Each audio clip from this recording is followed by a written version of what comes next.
Hello friends, एक बार फिर आपको बहुत बहुत स्वागत है आपकी अपनी यूट्यूब चैनल डीएलएड वाला में। दोस्तों आज की इस क्लास में हम आपके लिए लेकर हाजिर हो चुकी हैं डीएलएड फर्स्ट सेमेस्टर के मॉडल पेपर को। सब्जेक्ट रहने वाला आपका हिंदी का, और ये आपका 1 घंटे का पेपर होता है जिसमें आपको 25 अंक मिलते हैं पूरे पेपर को सॉल्व करने के बाद। और सबसे पहले इसमें हम यहाँ पर ऑब्जेक्टिव क्वेश्चन को देखने वाले हैं। तो चलिए ज़्यादा टाइम ना वेस्ट करते हुए आज के इस क्लास को स्टार्ट करते हैं। इससे पहले आपको बता दें, इससे पहले भी हमने आपको सभी सब्जेक्ट के 3 मॉडल पेपर इसी चैनल पर दे दिए हैं, जिसकी प्लेलिस्ट भी हमने आपको बनाकर दे दी है इसी चैनल पर। तो आप तुरंत जाकर प्लेलिस्ट में सभी मॉडल पेपर की क्लासेस को अटेंड कर सकते हैं, जो कि आपकी परीक्षा की दृष्टि से बहुत ज़्यादा इम्पोर्टेंट है।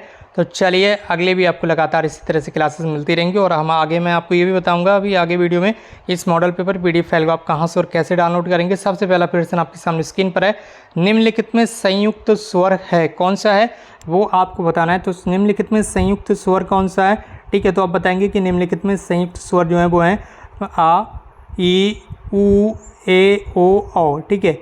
ये जो है आपके, ये आपके संयुक्त स्वर हैं। कैसे संयुक्त स्वर हैं यहाँ पर आपको ध्यान रखना है, ठीक है। प्रश्न संख्या 1 का राइट आंसर ऑप्शन ए। बढ़ रहे हैं अगले प्रश्न को। प्रश्न संख्या 2 आपके सामने स्क्रीन पर, पर्वत शब्द का समानार्थी शब्द है, ठीक है। तो पर्वत शब्द का समानार्थी शब्द आप बताएंगे कूट, ठीक है। क्या है? कूट।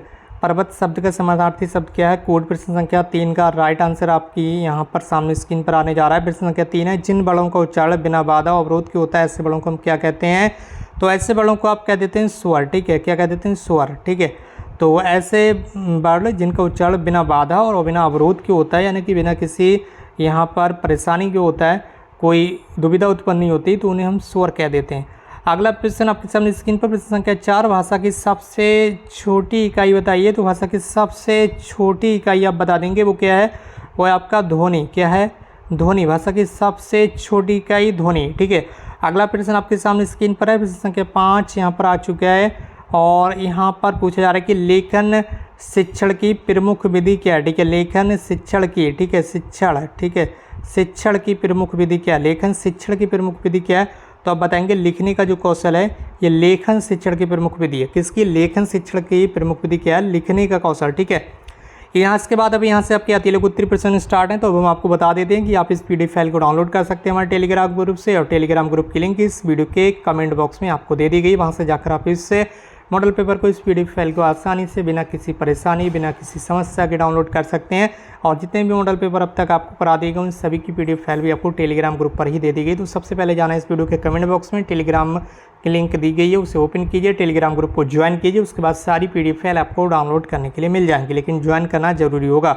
हाँ पर ठीक है। प्रश्न संख्या 6 आपका, छा वर्ण किसके योग से बना है? कौन कौन से बड़ों के योग से बना है आपको पता होगा। जो छा बड़ा ये एक संयुक्त बड़ है, ठीक है। जिस तरह से त्रा, गया, ये आपके संयुक्त बड़ होते हैं, इसी तरह से छा भी एक तरह का ये संयुक्त बड़ है। संयुक्त बड़ 2 बड़ों के मिलने से बनते हैं। पहला आप देख सकते होंगे बड़ क्या है? का, ठीक है। आधा का यहाँ पर हंत लगा हुआ नीचे, प्लस सा, ठीक है। इन दोनों के योग से क्या बना है आपका? छा, ये बनता है, ठीक है। तो आप बता सकते हैं पेपर में। प्रश्न संख्या आपका 7, ऊष्म व्यंजनों की संख्या लिख दीजिए। तो ऊष्म व्यंजन आपके 4 होते हैं, ठीक है। जिन वर्णों के उच्चारण में हवा जो है वो मुख से रगड़ खाती हुई धीरे धीरे बाहर निकलती है, उन्हें ऊष्म संघर्षी व्यंजन कह देते हैं, जिसकी सा, सा, सा, हा, ठीक है।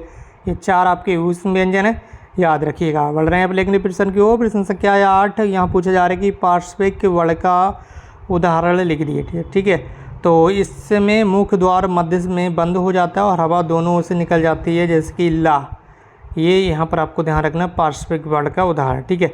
अगला प्रश्न है आपका प्रश्न संख्या 9, ध्यान रखिएगा। अक्षर समूह का दूसरा नाम लिख दीजिए। तो अक्षर के समूह को भी आप वर्णमाला ही कहते हैं, ठीक है। अक्षरों का जो समूह होता है, ठीक है, आ, ई, उ, रे, ए, ओ, औ, इन अक्षरों का जो समूह पूरा कहलाता है, आ से ज्ञा तक क्या होता है, उसे हम वर्णमाला कह देते हैं हिंदी में, ठीक है। अगला प्रश्न आपके सामने स्क्रीन पर प्रश्न संख्या 10 है। पूछा जा रहा है आपसे, बताइएगा आप लेखन शिक्षण की को 2 विशेषताएं। तो अक्षर, शब्द, वाक्यों को स्पष्ट स्वरूप प्रदान करना लेखन शिक्षण की प्रमुख विशेषता है।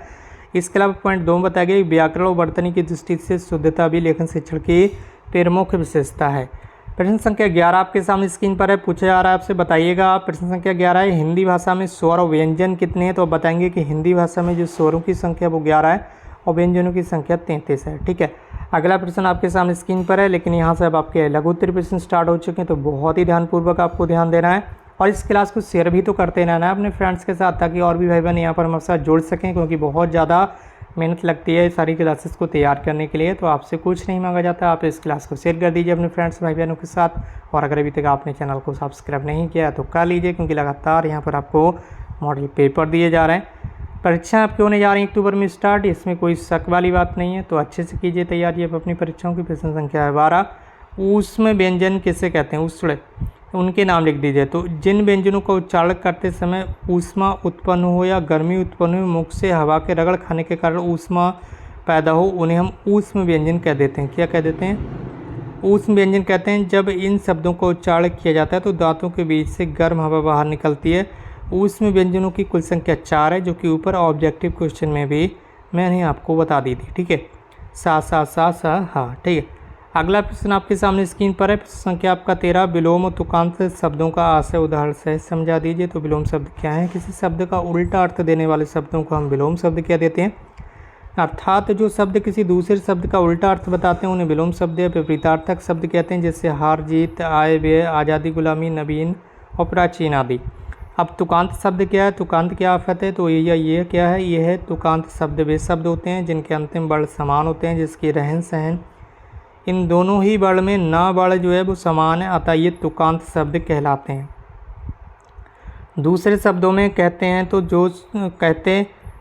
तो जो शब्द हमें सुनने में एक समान लगते हैं वे शब्द तुक वाले शब्द कहे जाते हैं, जैसे रात बात, बात रात या मान जान, शौर, मौर शौर।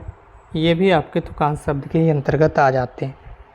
अगला प्रश्न आपके सामने स्क्रीन पर है। प्रश्न संख्या आपका 14, विस्मयादि बोधक चिन्ह का प्रयोग कब करते हैं? तो आप बताएंगे कि विस्मयादि बोधक चिन्ह वो ये होता है आपका इस तरह से, एक्सक्लेमेटरी इंग्लिश में बोलते हैं, भावों को प्रकट करने हेतु किया जाता है, जिसकी वह शोक, घृणा, आश्चर्य आदि को प्रकट करने वाले शब्दों में विस्मयादि बोधक चिन्ह का प्रयोग किया जाता है। जैसे हाय, ये क्या हो गया? ठीक है, तो यहाँ पर एकदम से कुछ हो जाता है, या शोक या फिर घृणा, तो इस तरह से यहाँ पर विस्मयादि बोधक चिन्ह का जो प्रयोग है वो किया जाता है। प्रश्न संख्या आपका 15, पूछे जा रहा है आपसे अर्थ के आधार पर शब्द के भेद यानी कि प्रकार बता दीजिए। तो अर्थ के आधार पर शब्द भेद की दृष्टि से शब्द 5 प्रकार के होते हैं: एकार्थी शब्द, अनेकार्थी शब्द, समरूपी भिन्नार्थक शब्द, पर्यायवाची अथवा समानार्थी शब्द, और अंतिम आपका विपरीतार्थक अथवा विलोम शब्द। प्रश्न संख्या 16 आपके सामने स्क्रीन पर है। पूछा जा रहा है आपसे, बताएंगे आप वाचन की प्रकृति स्पष्ट कर दीजिए। तो वाचन की प्रकृति वह प्रक्रिया है जिसमें प्रतीक, ध्वनि और अर्थ साथ साथ चलते हैं। एक विदेशी लेखक कैथरीन ओकानर का कहना है कि वाचन वह जटिल अधिगम प्रक्रिया है जिसमें दृश्य, श्रव्य एवं गतिवाही सन्निकटों का मस्तिष्क के अधिगम केंद्र में संबंध निहित होता है। जीवन में वाचन के महत्व अधिक है, इसी कारण विद्यालयों में इसकी शिक्षा को महत्व दिया जाता है। प्रश्न संख्या आपका 17 पूछा जा रहा है, इसमें आपसे बताएंगे आप छात्रों में अपेक्षित लेखन कौशलों का विकास किस प्रकार किया जा सकता है? लिखिए। माध्यमिक और उच्चतर माध्यमिक स्तर पर लिखित अभिव्यक्ति के विकास के लिए निम्नलिखित रूपों का शिक्षण तथा अभ्यास जरूरी है, जिसकी वर्णन करना, व्याख्या करना, संक्षेपीकरण और पल्लवन। इसके अलावा पत्र लेखन, संवाद लेखन, रिपोर्ट लिखना, पुस्तक समीक्षा, इसके अलावा जीवनी। अगला है आत्मकथा, उसके बाद निबंध रचना, एकांकी लेखन, कहानी लेखन और कविता लेखन। ठीक है, इसके अलावा प्रश्न संख्या अंतिम और 18 प्रश्न है ये आपका। प्रश्न संख्या 18, आक्षरिक लिपि से आप क्या समझते हैं? तो आक्षरिक लिपि में संकेतों को अक्षर के माध्यम से व्यक्त किया जाता था, बड़ों के माध्यम से नहीं किया जाता था। इसमें व्यंजनों के लिए 2 ध्वनियाँ प्रयुक्त होती थीं, जैसे का में का प्लस आ। ठीक है, का में का प्लस आ 2 ध्वनियाँ। इस लिपि को ही वैज्ञानिकता में ये एक दोष कहा जा सकता है, तो इसी को हम यहाँ पर आक्षरिक लिपि कहते हैं। इसके बाद यहाँ पर नीचे आपकी आंसर की दी हुई है, तो आप इस मॉडल पेपर को डाउनलोड करेंगे तो सारी चीज़ें आपको देखने के लिए मिल जाएंगी। मैंने आपको बता दिया, इस मॉडल पेपर को आप डाउनलोड कर सकते हैं हमारे टेलीग्राम ग्रुप से, और टेलीग्राम ग्रुप की लिंक इस वीडियो के कमेंट बॉक्स में आपके लिए दे दी गई। बाकी दोस्तों आज की इस क्लास को यहीं पर समाप्त करते हैं। हमसे जुड़ने के लिए बहुत बहुत धन्यवाद। Thank you so much for connecting with